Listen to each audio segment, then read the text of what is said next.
So here we go once again, and in this part of the course what we're going to do is a quick recap of everything that's gone before.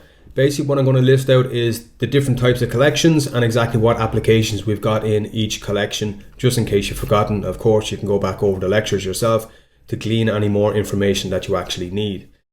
We've got Launchpad, we've got Remix Live, we've got Studio Mux. Both of those are being streamed through Studio Mux across our Lightning connector. We can run those on the iPad should we wish. We've got Tractor Pro. All of these are actually ending up in Ableton Live. We're also using our Touch OSC bridge with our Touch OSC controllers for our Remix Live or for manipulating Ableton Live by itself. However you want to do it, completely up to yourself.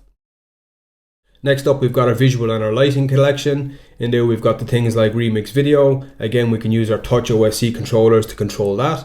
We've got our DMXs, which is controlling DMX output to our NTEC DMX to USB box.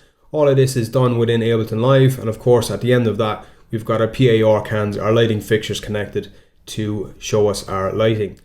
Outside of that then we've got our siphon, which is streaming over to Resolume Arena, whatever we choose to stream. In this case we've done Remix Video. Obviously you can find different applications that will do the same function for you, and this ends up at our projectors so that we can see what we see on screen.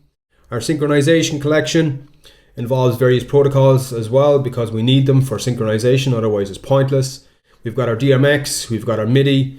At the hub of it all we've got our Ableton Link, which is doing a lot of work for us. We've got our Studio Mux, of course. Then we've got Siphon, we've got our Touch OSC bridge, and we've got our Touch OSC controllers, all of us helping to keep everything in time, in tempo and in sync.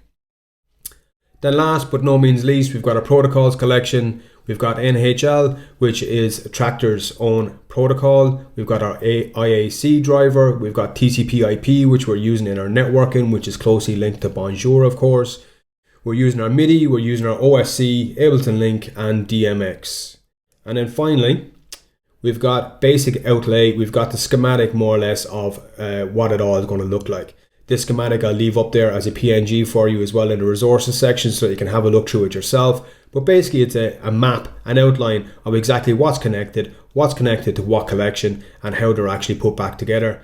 This is the overview of it. This is the map that it's going to look like in the end. We're going to build it for you in the next section, and hopefully you'll enjoy that, seeing it all put together and seeing all of the theory that we've gone through, all of the stuff, the understanding that we've got now, putting it all together and getting our final product and having a hell of a lot of fun.